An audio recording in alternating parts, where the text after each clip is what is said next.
کہ کیا وزیر اعظم عمران خان کو ان کی الیکٹورل اوقات دکھا کر تو اب اولیو برانچ آفر کی جا رہی ہے اور ان کو وے آؤٹ بتایا جا رہا ہے اور ان کو جان بچانے کی شرائط بتائی جا رہی ہیں؟ اور کیا اپوزیشن ایک دفعہ پھر اپنی مرضی سے یا لا علمی میں استعمال ہونے جا رہی ہے اس ساری گریٹ گیم میں جو establishment between their selected prime minister Imran Khan تھی؟ یہ ہم آپ کو دلچسپ خبر دیں گے، بڑی خبر ہے۔ اب جو مزید تفصیلات آ رہی ہیں ان میں یہ بھی ہے کہ ہم نے آپ کو بتایا تھا کہ army chief general Qamar Javed Bajwa کی تو 1-on-1 ملاقات ہوئی وزیر اعظم عمران خان سے، لیکن اس کے علاوہ جو وزیر اعظم عمران خان کی صدر عارف علوی کے ہمراہ لیفٹیننٹ جنرل ندیم احمد انجم جو ڈی جی آئی ایس آئی ہیں پاکستان سے، ان سے علیحدہ ملاقات ہوئی تھی۔ اس ملاقات میں آرمی چیف موجود نہیں تھے۔ ڈی جی آئی ایس آئی جو ہوتے ہیں پاکستان کے، وہ اگر آپ قانونی طور پر دیکھیں تو وہ وزیر اعظم کو جواب دہ ہوتے ہیں اور وہ وزیر اعظم کے ماتحت آتے ہیں، لیکن کیونکہ وہ ایک لیفٹیننٹ جنرل ہوتے ہیں تو اور لیفٹیننٹ جنرل کے طور پہ انہوں نے اپنے آرمی چیف کے ماتحت کام کیا ہوتا ہے اور ان کا فوج کے ادارے سے تعلق ہوتا ہے، تو ان کی الٹیمیٹ لائلٹی پنڈی ہی رہتی ہے۔ وٹ ایور وہ اب پارا میں آ کے بیٹھ جاتے ہیں، وہ فوجی یونیفارم نہیں پہنتے، وہ سول کپڑے پہنتے ہیں بطور ڈی جی ایس آئی، لیکن ظاہری بات ہے وہ ایک لیفٹیننٹ جنرل ہوتے ہیں تو ان کی لائلٹی وہاں پر ہوتی ہے۔ تو اس لیے جب بھی سول ملٹری تناؤ کا معاملہ آتا ہے تو ڈی جی آئی ایس آئی باوجود اس کے کہ بائی دا بک ان کو پرائم منسٹر کے رپورٹ کرنا ہوتا ہے، ان کی وہ اپنی جو لائلٹی اور اپنی جو وہ آپ کہہ سکتے ہیں کہ ہدایات اور معاملات جو ہیں وہ راولپنڈی سے لینے لگ جاتے ہیں۔ تو اب اس تمام کرائسس میں جو کہ اب بہت آگے پہنچ چکا ہے اور اب واضح طور پہ نظر آ گیا ہے کہ وزیر اعظم عمران خان بری طرح میجورٹی لوز کر بیٹھے ہیں، تقریباً 200 سے زائد ووٹ ان کے اگینسٹ جائیں گے اور ان کے پاس کچھ نہیں ہے۔ لیکن اب ایسے میں جو پرسوں رات اور کل پھر ایک آرمی چیف سے وزیر اعظم عمران خان کی 1-on-1 ملاقات ہوئی، ذرائع یہ بتا رہے ہیں کہ یہ ملاقات ہوئی ہے، اس میں اب وزیر عمران خان کو جہاں پر یہ بتایا گیا کہ آپ کوئی آئینی بحران مت پیدا کرنے کی کوشش کریں اور سب کچھ، تو اب وزیر اعظم عمران خان نے بھی کچھ خواہشات کا اظہار کیا اور یہ خواہشات ہماری اطلاعات کے مطابق جو ذرائع بتا رہے ہیں وہ آرمی چیف سے زیادہ D G I S I lieutenant general Nadeem Ahmed Anjum کے آگے رکھی گئی۔ اس میں ایک تو وہ یہ چاہ رہے ہیں کہ ان کو بچایا جائے اور اپوزیشن کے اس جو ایک اب بظاہر کامیاب ہوتی موو نظر آ رہی ہے، اس کو ناکام بنانے میں ان کو اسسٹ کیا جائے، ان کے لوگ واپس لانے میں، اور جو پھر بھی واپس نہیں آنا چاہتے جن کو نون لیگ اور پیپلز پارٹی نے ٹکٹ کمٹ کر دیے ہیں، ان کے لیے پھر یہ ہے کہ ان کو ایک ایسی آئینی تشریح میں مدد دی جائے جو یہ کہے کہ 63A ووٹ کرنے سے پہلے ہی لاگو ہو جائے گا، اور دوسرا جو ممبر اسمبلی جو پارٹی سے بغاوت کرے گا، وہ چاہے ابھی ووٹ نہ بھی کاسٹ کیا، اس پہ نہ صرف 63A لاگو ہوگی بلکہ وہ لائف ٹائم ڈسکوالیفائی بھی ہو جائے گا۔ اور اس کے لیے پہلے ایک آرڈیننس مانگا گیا تھا فروغ نسیم صاحب سے جو وزیر قانون ہے، لیکن کیونکہ وہ آپ کو پتہ ہے وہ اسٹیبلشمنٹ کے آدمی ہیں، تو انہوں نے جب اسٹیبلشمنٹ سے پوچھا کہ یہ قانون لانا تو اسٹیبلشمنٹ نے ان کو کہا کہ بالکل نہیں لانا، تو اس کے بعد انہوں نے انکار کر دیا وزیر اعظم عمران خان کو۔ اب وہ بھی کہا گیا ہے کہ فروغ نسیم صاحب کو کہا جائے کہ وہ قانون اس طرح کا تیار کریں اور پھر اس قانون کو پاکستان کی عدلیہ سے بھی انڈورسمنٹ دلوائی جائے. اور یہ ایک پھر عمران خان صاحب سمجھتے ہیں کہ میرے پاس ایک ایسا بلیک میلنگ ٹول ہوگا کہ جس کو دکھا کے میں جو میرے 30-40 لوگ اٹھ کے اس ٹائم اپوزیشن کے پاس جا کے بیٹھ گئے میں ان سب کو واپس لے آ کے اپنے پیچھے بٹھا لوں گا کہ ادھر چپ کر کے بیٹھو. اب ظاہری بات ہے جب وہ یہ شرائط رکھ رہے ہیں تو پھر ان کو وے آؤٹ بھی تجویز کیے جا رہے ہیں. اب اس کی ایک مثال آج کامران خان صاحب ہیں، اینکر ہیں دنیا نیوز کے، اور یہ کوئی ڈھکی چھپی بات نہیں کہ وہ اسٹیبلشمنٹ کے ماؤتھ پیس ہیں، انہی کے ٹاؤٹ ہیں.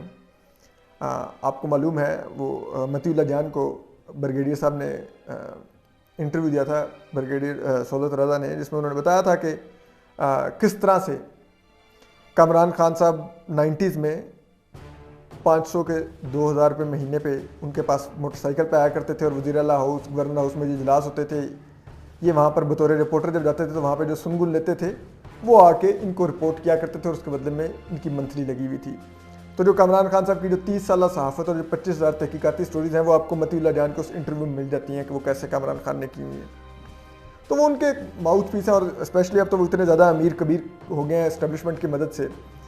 کہ وہ مزید ان کی ذرائع یہ بھی بتاتے ہیں کہ ٹیکس فائلز بھی ایسی ہیں، اتنے ان کے معاملات ہیں، اربوں روپے کی اسٹاک ایکسچینج، پتہ نہیں کیا کیا دبئی میں اور کہاں کہاں جائیدادیں ہیں. تو مزید بلیک میل بھی ہوتے ہیں اس وجہ سے. تو اب جب وہ کوئی بات کرتا ہے تو ہمیں پتا ہوتا ہے کہ یہ بات وہ جو کر رہے ہیں، جو ٹویٹ وہ کر رہے ہیں، جو اپنے پروگرام میں بول رہے ہیں، جو ویڈیو میسیجز خوشخبریاں والے وہ دیتے ہیں، وہ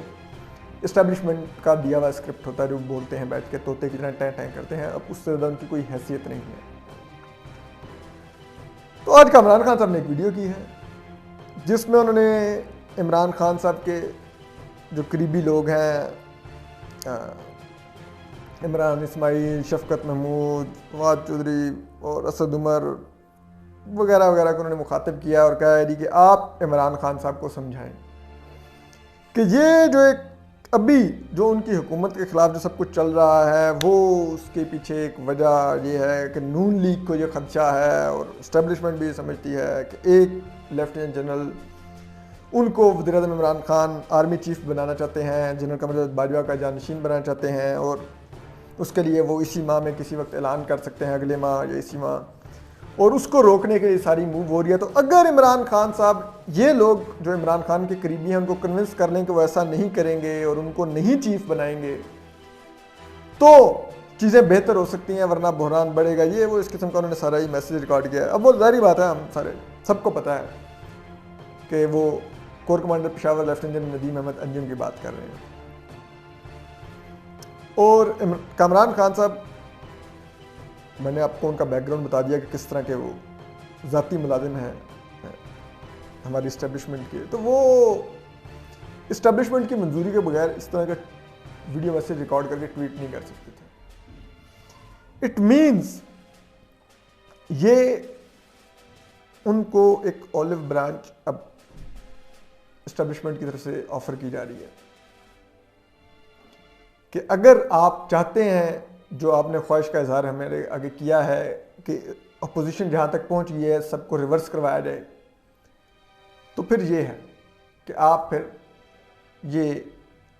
گارنٹی کریں کہ آپ لیفٹیننٹ جنرل فیض حمید کو آرمی چیف نہیں بنائیں گے. یہی پی ایم ایل این کا بھی ہے، وہ کامران خان صاحب کہہ رہے، یہی دیگر اپوزیشن جماعتوں کا بھی ہے، اور اسی لیے سب لوگ اور اسٹیبلشمنٹ اس وقت ایک سیم پیج پر ہے وزیر اعظم عمران خان کے بارے میں. اب چیز یہ ہے کہ ہم سب خواہش رکھتے ہیں، میں ہو گیا، آپ ہو گئے، پاکستان کی سیاسی جماعتیں ہوگی سوائے پی ٹی آئی کے، پاکستانی اسٹیبلشمنٹ نیوٹرل رہے، وہ سیاست میں حصہ مت لے. پاکستان کی پالیسی سازی میں فورن پالیسی یا ڈیفنس پالیسی تک اپنی انپٹ دے دے،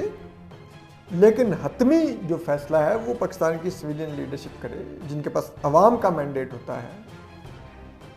تو وہ رائے کی حد تک ایز اے ایکسپرٹ اوپینین ضرور ان سے لیں، لیکن وہ پھر اپنی جو، کیونکہ وہ ان کا بڑا ڈفرینٹ ہوتا ہے دنیا کو دیکھنے کا اور داخلی معاملات کو دیکھنے کا پرسپیکٹو، تو وہ اس میں رکھ کے پھر اس رائے کو پرکھ کے تو پالیسی بنائیں. یہی ہم اسی چیز کے کرٹک ہیں اسٹیبلشمنٹ کے. لیکن اب اگر وہ بظاہر نیوٹرل ہوئی ہے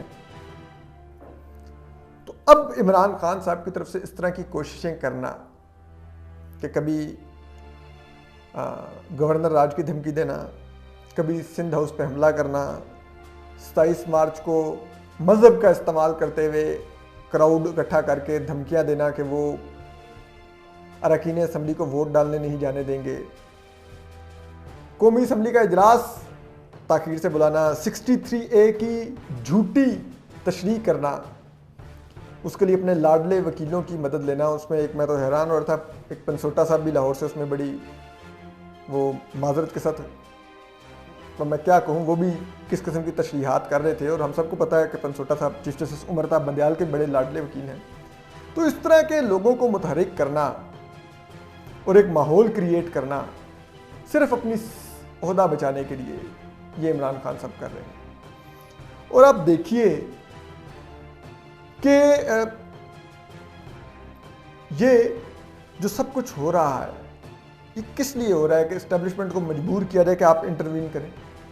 ورنہ میں ملک میں ایسا آئینی بحران اور ایسا میس کریٹ کروں گا، ایسا کیوس پیدا ہو جائے گا کہ سب کچھ درہم بھرم ہو جائے گا۔ اور اگر آپ کو لگ رہا ہے کہ آپ مجھے نکال کے کوئی نئے سیٹ اپ کے ساتھ کام کر لیں گے تو نئے سیٹ اپ کے ساتھ بھی آپ کو کام کرنے قابل نہیں چھوڑوں گا، اور کچھ ایسا کر دوں گا ویسا کر دوں گا۔ کیوں یہ آخر سب کچھ کر رہے ہیں؟ اس کی ایک وجہ سمجھ آتی ہے۔ اب مختلف ویلاگرز کو پیسے دیے جا رہے ہیں اور وہ ویلاگرز لگے ہوئے ہیں مختلف اس قسم کے ویلاگز بنانے، وہ بھی کیونکہ ان کو پتہ ہے کہ بہت سے ایسے بھی ہیں جن کو army chief general Qamar Javed Bajwa خود بھی دیکھتے ہیں، ان لوگوں کو متحرک کیا گیا ہے۔ تو یہ پورا ماحول ہے، ریٹائرڈ جرنلوں کو پیسے دیے گئے ہیں کہ آپ لابنگ کریں ہمارے لیے۔ تو ایسے میں اب